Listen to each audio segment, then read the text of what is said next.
আয়াতে কারিমা তেলাওয়াত করেছি। আল্লাহ পাক যদি তৌফিক দান করেন 32, 33 এবং 34 এবং 59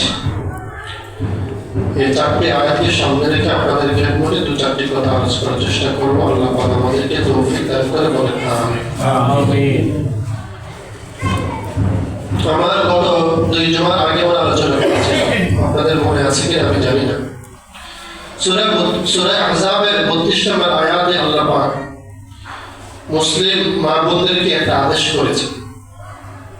এই আদেশটা বর্তমান পৃথিবীতে যদি পালিত হতো তাহলে ঘরে ঘরে পরকীয়া প্রেমে লিপ্ত হতো না, পরকীয়া প্রেমে প্রকাশ হতো না।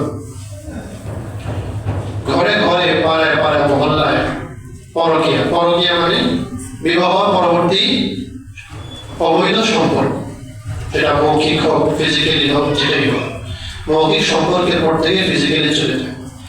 এবং প্রায়শই শোনা যায় যে অমুকের স্ত্রী অমুকের সাথে চলে গিয়েছে, এগুলো শোনা যায়। তাহলে আমরা একটু সূরা নিসার 32 নম্বর আয়াতের আলোচনাটা কোরআন থেকেই শুনি, এরপর আমরা সামনে বাড়ি আল্লাহ পাক এখানে কি বলছে। সূরা আহজাবের 32 নম্বর আয়াতে আল্লাহ তাআলা বলেন,